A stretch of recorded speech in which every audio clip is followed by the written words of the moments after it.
Hi everybody, welcome or welcome back to my garden. Today I want to share with you 10 plants that are doing very well as far as blooms are concerned in my fall garden. We're at the start of November here and we haven't had a frost yet, and there doesn't seem to be a frost in sight. But still, the plants are weary, the leaves are falling from the trees and the plants are beginning to conserve their energy to make it through the low light days coming up here during the winter. And so everything's not looking very great. And so it's always fun as I'm walking through the garden to be able to see a bloom here and there that brings a smile to my face. And so today I want to share with you the 10 plants that have been doing that the most here lately in my garden, with hopes of inspiring you to plant them as well. The first plant on my list is one that I just love throughout the growing season. I think it's an incredible plant, and I think perhaps people sleep on it, and that is Gaura.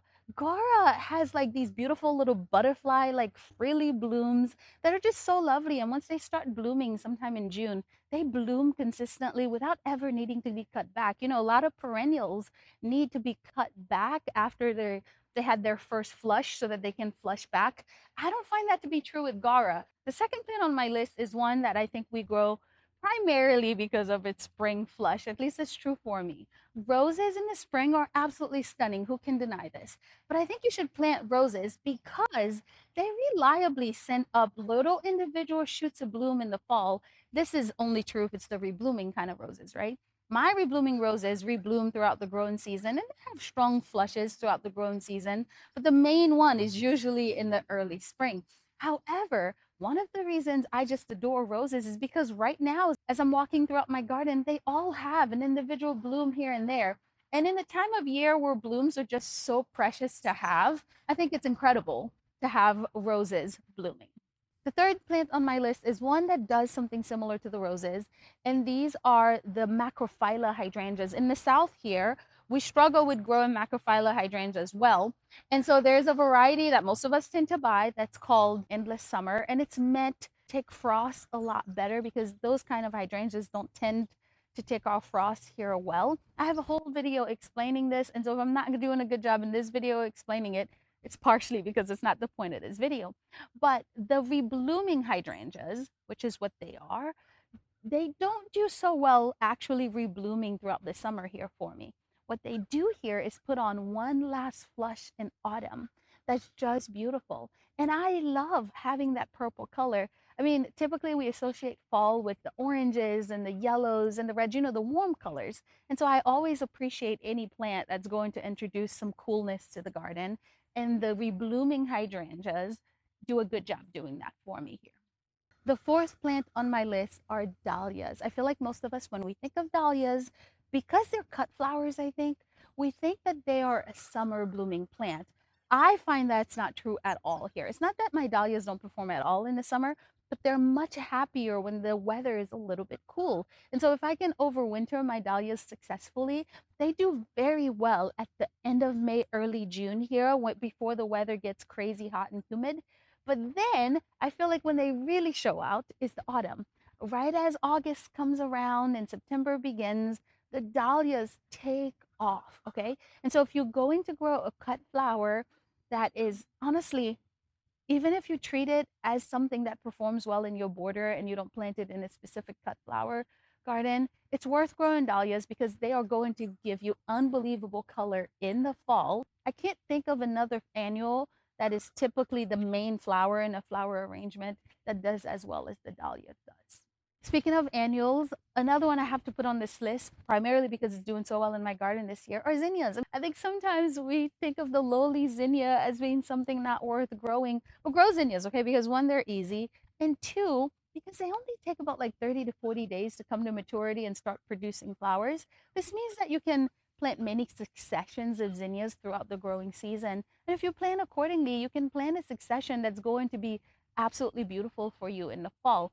You don't have to plant a succession of zinnias if you live in an area that doesn't have high humidity, because your first planting of zinnias might last all the way through fall. Here, where we have high humidity, the zinnias typically get powdery mildew very badly after like 50, 60 days, and we have to pull them out and start over. The next plant on the list is the Coroneth salvia.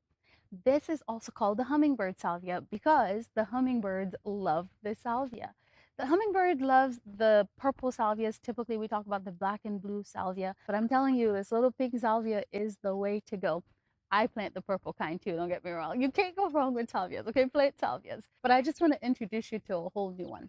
The main reason I want to introduce you to this salvia is because it seeds itself. Now, you might think this is bad. No, not all plants who seed themselves do it recklessly. This salvia I planted in my garden, I think 4 years ago for the first time. I may have planted 5 plants and I planted it from seeds like 4 years ago. And every single year it's returned with the best kind of vengeance. It's not a weed. It's not like it's bothersome and I have to pick it out of everywhere. And if I do, it's not hard to pull out.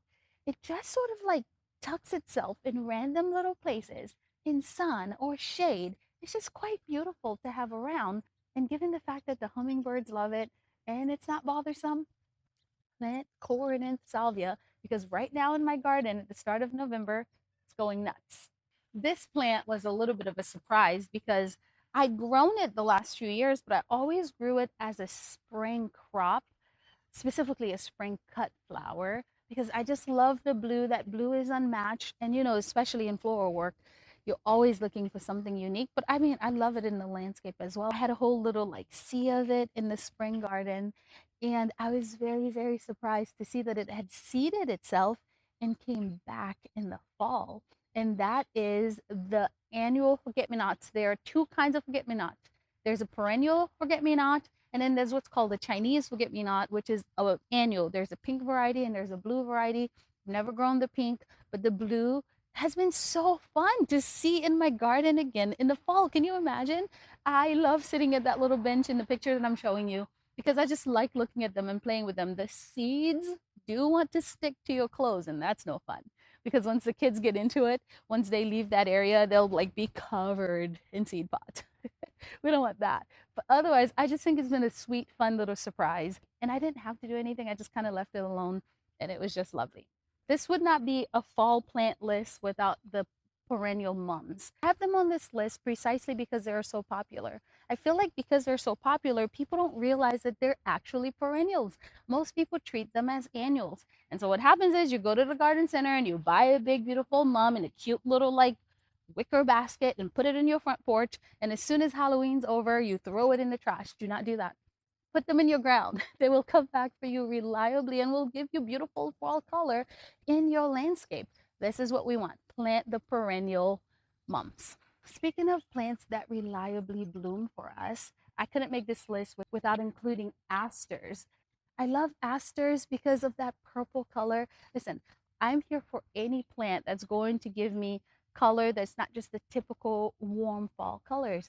And this purple in the garden and the frilly little blooms that kind of reminds me of like the frilly little blooms of Zara's. It's just so dainty and pretty. And I think you should plant asters all over your garden.